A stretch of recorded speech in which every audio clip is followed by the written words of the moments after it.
Okay. What's up, Facebook? What's up, Instagram? Happy Friday. All right. There y'all are. That's better. What's up? What's up? Well, welcome, everybody. Today, I am finishing up my series on Renewal. It is part 4, and we're going to be talking about breaking generational cycles. Now, this is not a new topic. I've covered it a couple of times, a few times in different ways. So, today is not going to be like an all-encompassing talk. They never are meant to be. But certainly if you want to join in the discussion or if you have comments, hit me up. I love a good discussion. And so I'm just going to go through some tips for you. If you are looking to break generational cycles, you want some change in your life, you want your legacy to be different, then that's what we're talking about today. If you're new here, welcome. I am onjeinikab, also known as the unmothered coach, and I help women who had difficult relationships with their mothers and lost their mothers overcome emotional trauma, find their voice, and reclaim their power so they can have the lives they deserve. So I'm also the author of this book. The book is called Unmothered, A Daughter's Guide to Acceptance, Healing, and Renewal. And I wrote the book, like I said, because I want to help women that are like me, daughters who grew up and had difficult relationships with their mothers and now find that they need to heal. So the book has the steps to healing. And what I do in my coaching programs is walk you through it, hold your hand, give you some accountability, give you community in which to process it if that's what you choose, and just be there as someone who's done the thing and has come out on the other side. And so let's jump into today's topic. So a lot of times when it comes to breaking cycles, it's difficult to do it, especially the ones that we feel like are curses or generational things that, won't go away. It's difficult to do it because we first of all have trouble addressing the underlying issues. So when the cycles begin, as they have in my case, like with my mother, a lot of times we can't even talk about it. We're not encouraged to talk about it. Nobody wants to hear you talk about your mama. You can't share. But it's important and it's imperative actually for you to talk about it, because you can't heal what you won't acknowledge, and you can't fix the cycle if you don't know what it is. And so I talk about this in my book. So chapter 1 talks about acknowledging the trauma. And chapter 2 talks about knowing your mother's story. Not your story, but understanding her story, like how she became who she is or was, like in my case, because my mother has passed away. And so if your mother is gone, you need to know like what happened to her as much as you can. And you need to know it because it helps you identify the cycles. It helps you identify the undesirable experiences and traits that you, if you can, that you will avoid, or you will try to avoid, or you'll try to eliminate if you already have taken them in. And so it's very important that we deal with the real. And that's all I'm saying. It's past time for us to have these conversations. And although even now, it feels like this isn't the right time, I think it's always the right time. Because the more you put off conversations like this, the harder it is to change behavior and the harder it is to live life. And life is short. I don't think life is long and you get a lot of time. Life is pretty short. And so you might as well get to work on the things you want. You might as well go after, what you want your life to look like. Nothing says that you have to honor the past. And so let's talk about that. Because that's one of the ways that we continue the cycles that we know as generational cycles, is we feel some kind of loyalty, some kind of connection to our past or to those that came before us. Now, granted, a lot of times things are handed down and they're good things. And so I'm not talking about cooking your black eyed peas for New Year's. I'm not talking about, other recipes and doing hair and certain things and how you do clean your house. I'm not talking about good things that are passed down. I'm talking about negative things. I'm talking about things that don't serve you well. And only you know what those things are. So, for example, I had a mother that was a whole trip. She was a trip, and she had a lot of anger and issues going on, and she was constantly fighting. And I talk about this in the book. I go into detail, about some of the instances and how, as a child, it was really hard for me. I think my sister said she saw it differently. She saw it as a protection and love, whereas I was fearful and worried about losing my mother when she would get into these arguments, these fights. And so that's not something that I'm willing to do. Now, will I protect my children? Absolutely, above all. Don't ever don't ever make the mistake and get me wrong. But I'm not starting fights. I'm not arguing with people. I'm not, threatening people, because that is not me. That's not my nature. That's not how I get down. And so that's something that I can't take forward. That's something that I can't teach my girls. That's something that I can't teach my son, to be confrontational. I don't teach that. And so this is what I mean when I'm talking about breaking cycles. I want them to learn to communicate. I want them to learn, what steps you take if there is a conflict, if you do have a problem with someone, if someone does something to your children, or, you need to step in. How do you do that in a safe manner, in a smart way? Because you can't be out here risking your life if you say you're trying to protect the ones that you love. And so that's my example of, for me. And that may resonate with you, or you may have other things. But if we think about it, the main ways cycles continue, a lot of the time they have to do with our relationships, whether it be with friends or in, marriages or romance. A lot of times it has to do with our health. Like for me, my mother, she passed away. She died of breast cancer. And it seemed like there is a generational curse running where certain women in the family, they end up with cancer or something like that, something, a disease that can't be cured, or they can't catch it, and then they're gone. And this happens at an early age. My mother was 45 when she died. And so it seems like that's a generational cycle. But when it comes to even your health, there are some changes that you can make. And so, and then one of the other areas I think is emotionally, like with yourself, like with your choices and your goals and your career. You can certainly probably look back and look through your family line and see some things that are undesirable. And it doesn't mean that you think you're better than your family. It doesn't mean that you necessarily, don't want to be associated with them. But you don't have to take on the things that they've been doing. You don't have to continue the behaviors that you have seen come before you. And I talked about this last week as well when it comes to relationships. And I said how a lot of the beliefs I had, like about men and about love, came from my mother. It just came from the things that I saw. And it wasn't like she was trying to deliberately, intentionally pass down something bad to me or a certain perspective to me. It just happened. It just happened because a lot of times we emulate our mothers. We see what's going on and we subconsciously take it in. And so I had all these twisted and messed up beliefs that about men and about relationships that I had to fix, that I had to start to unlearn. And so I want you to come to this discussion with an open mind, because what you are going to do is show up for yourself.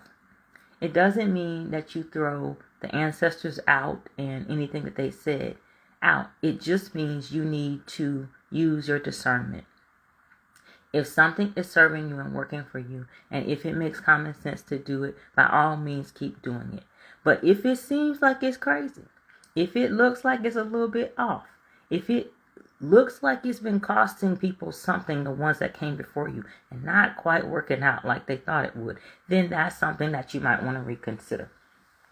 And so that's the level I want to speak to you at today. I'm not going to go down into like specific things. Like I said, I hit you with the major areas that I think you need to look at, and that's going to be relationships, that's going to be emotionally, and that's going to be some of your goals and things like that, and your health.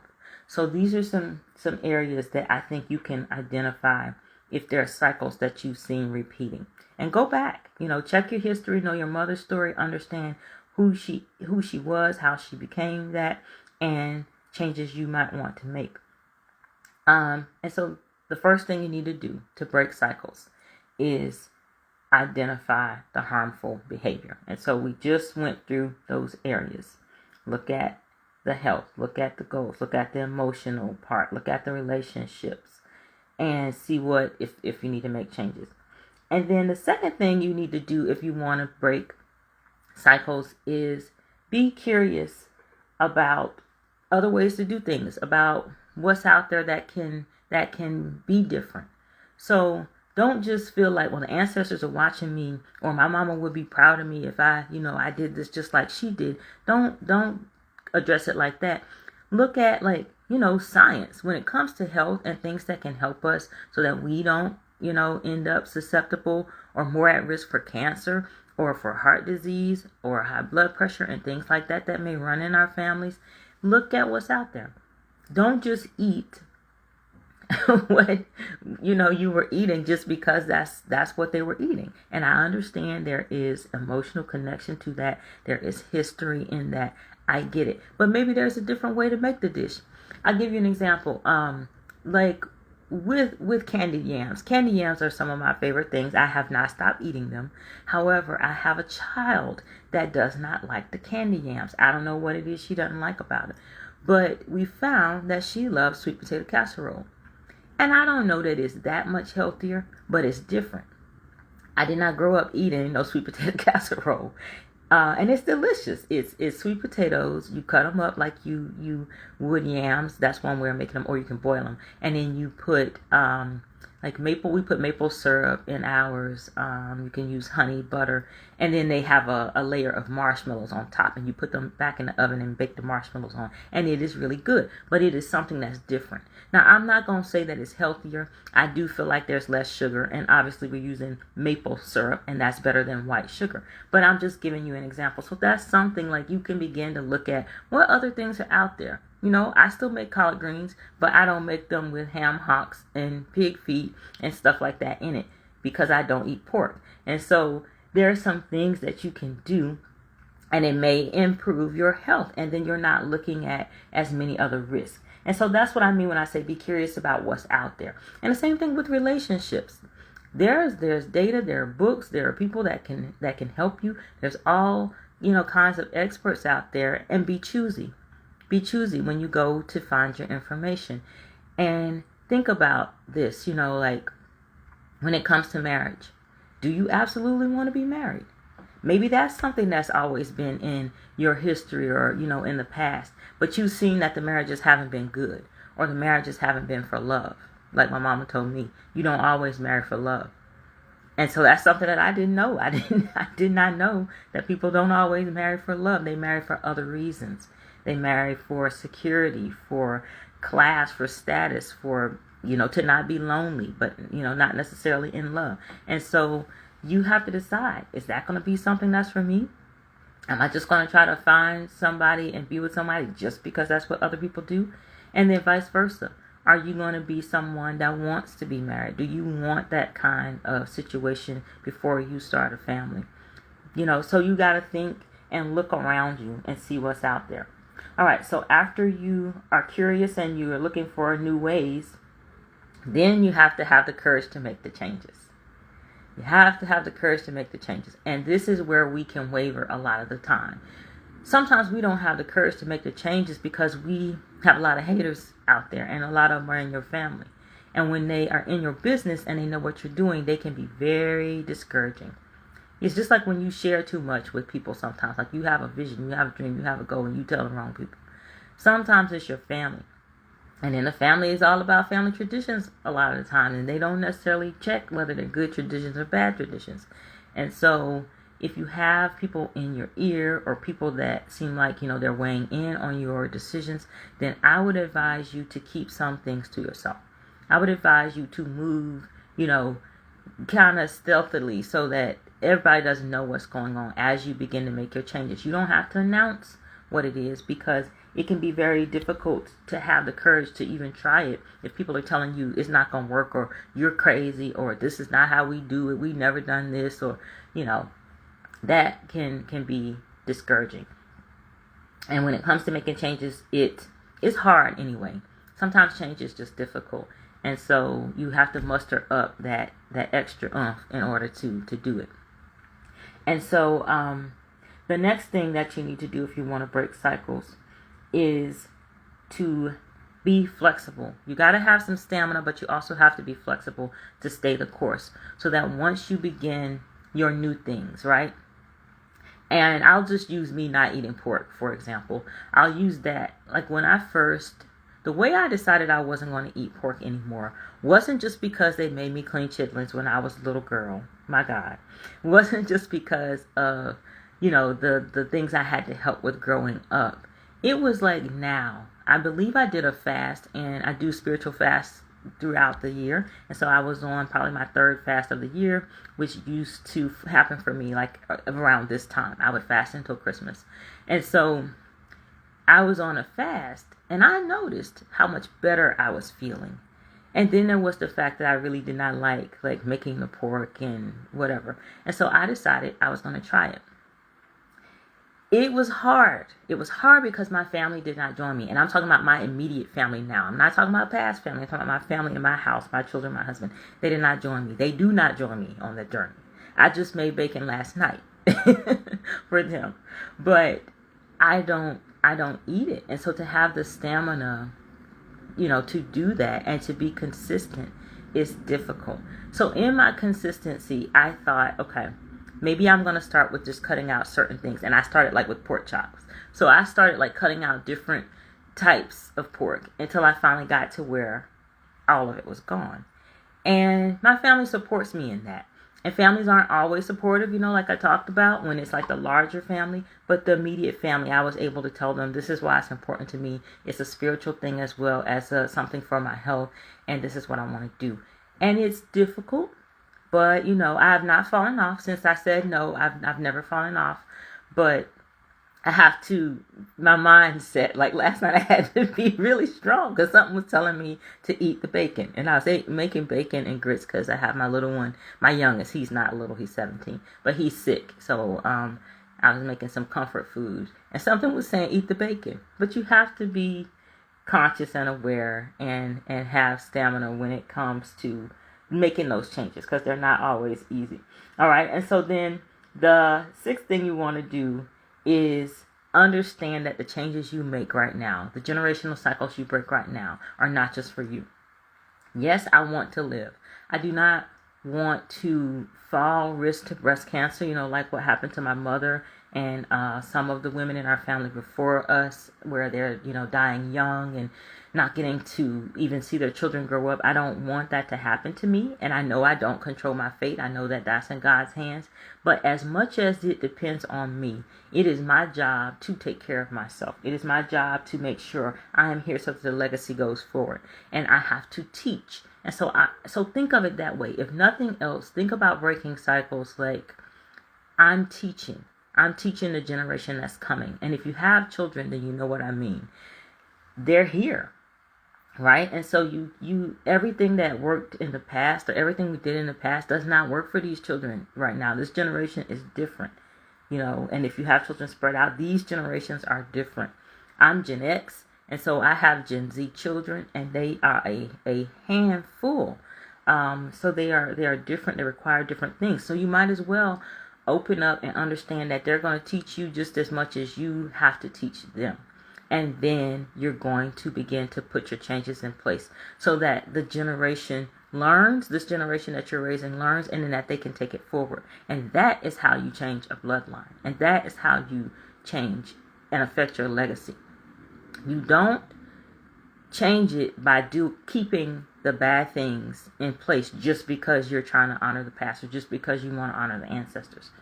You don't change it like that. That's a good way to stay stuck. That's a good way to keep nonsense going for no good reason. And so I'm asking you to do the brave thing. I'm asking you to do something that's strange, something that your family probably won't, the larger family might not support you in because it's different and it breaks tradition. And you don't have to do it in every area. But some areas. I talked about high level, like health. That's one of the ones where you want to look at cycles. I talked about relationships for sure. You want to look at, marriages, any kind of romantic relationships, friendships that you keep. I talked about emotionally looking at that part, your goals and how you behave, those things. Okay, so those are some areas. But to be more specific, it's the way you speak to your children. It is the way you speak to them. I cannot tell you how many names I was called growing up. And then to go back home, sometimes I go back home and I hear like my cousins, I hear other people, they're still talking to their kids this way, like calling them ugly and telling them they're stupid. I went through that and it did not feel good. And so the way we talk to our children matters. And I'm not suggesting that y'all are out there doing that. I'm not talking about y'all. I'm just saying what happened in my family and what I've seen. But we can't talk to them like that. When they need correction, correct them. There's a way to discipline, but do not belittle them and, call them outside of their names, because that is not helping. And so that's what I mean. That's one thing. How you discipline them is another way. You can't hit every child, and sometimes it's not even effective. So you need to think about what works for your child. When I talked about parenting and renewal, I talked about how I had to take my oldest child, I had to take her library card. And it would kill her. It would crush her. She couldn't handle it. But that was the punishment, because I knew what it took to get to her. And she wasn't going to that library. And so you have to figure out what it is. It doesn't always have to be like, spankings and hitting. And it's up to you how you manage your house. But I'm just giving you some examples. Even how you talk about the elders that came before you. Be truthful. Be honest. When you're laying the legacy, don't tell lies about how great people were if they weren't great. Let the kids know that there's a choice when it comes to how your character is going to be, and the decisions you make your character. And so let them know that. You have to talk to them about forgiveness and how they're going to go through this life. There are all kinds of lessons there. And I want you to speak to them about boundaries. Make sure you talk to them about boundaries, because Gen X, a lot of us, we didn't grow up with boundaries. What boundaries? You couldn't close the door. You couldn't, you couldn't do this. You couldn't do that. And so I teach my children to have their private space. I want them to protect the space. And I had to change. I had to learn that, yes, they can close and lock their doors if they need to. Yes, they should be allowed some privacy. And it doesn't mean that I have to distrust them right away. And so these are some of the things, though they seem small, they make a big difference going forward. Because it's developing their mindset and how they see and think of themselves. So our only job isn't just to raise them and make them powerful and strong, but it is a big part of our job. So if you are a daughter and you know what happened to you, but now you're also a mother, you are in the perfect position to break cycles and change things. And so I just want to empower you to do that. I want you to know that I'm with you and I agree with you that some things need to change. We have to have the tough conversations. We got to learn how to talk to these kids about sex, because that's one of the ones that is a huge situation. They get involved and they don't know enough because nobody wants to talk. Everybody's whispering. We have got to take the mantle up and do this thing in a different way. Now, it's not going to be perfect. It's not going to be perfect. I talked about the fact that it takes courage to make changes. Once you identify what you want to change, and once you find some different ways to do it, it takes courage. It takes stamina and consistency. It takes that. So you're not going to be perfect. You're not going to get every single thing right. But change can begin slowly. And what it really is just the progress. Keeping going just a little bit at a time. And then before you know it, you look back. And I don't know how long it's been since I hadn't eaten pork. 6 years? I don't know. I can't tell you. But you look back and things are completely different. Right? And the relationship that you have with your children will be different. It will blossom. It will grow. And you will set up an amazing legacy. And it doesn't mean they won't have hurt, that they won't experience pain, that they won't go through things. But they will have tools that help them navigate a lot better than what we did. I know certainly in my case, I'm setting up my kids to have better than I did. And by better, I don't necessarily mean money. I mean money, but I don't only mean money. I mean the wherewithal, the brains, the guts, the skill, the stamina, all of it. And the babies are here. They are here. And so they are going to pull something out of you that you didn't expect, but you are equipped to do it. All you got to do is open your mind and be ready and willing to make the changes. Okay? So I don't want to make this too long. We already have been here for 25 minutes. I'll go through the steps one more time. If you want to break cycles, first you have to identify the cycles. You got to know the backstory. You can't heal what you won't acknowledge. And then secondly, you have to be curious about what new ways or ideas are out there to make those changes. Third, you got to have the courage to start making the changes. Fourth, you need consistency to practice the changes and to continue. 5, get your stamina up, get your weight up.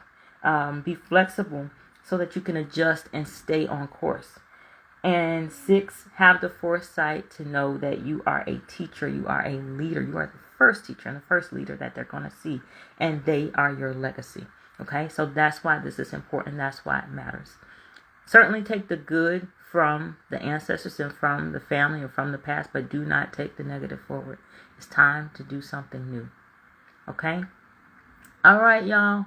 I'm so happy that I could hang out with you these Fridays and complete this series on renewal. If you missed any of them, just go back on my Instagram or Facebook page and watch them. I started with parenting. No, I started with self, renewal of self, and then I started with parenting, and then I went into friends and lovers last week, and this week is breaking cycles. And so if you want to see any of them, they are here. So check out the videos, and if you have any questions, shoot me a DM. I hope that you guys have an amazing Friday. If you're celebrating Christmas, Kwanzaa, or any other celebrations that you may have, I hope you enjoy it. I hope that it's fun for you and that in all of it you find some time to reflect and think about yourself too. All right? Love you guys, and I will see you next time. Bye.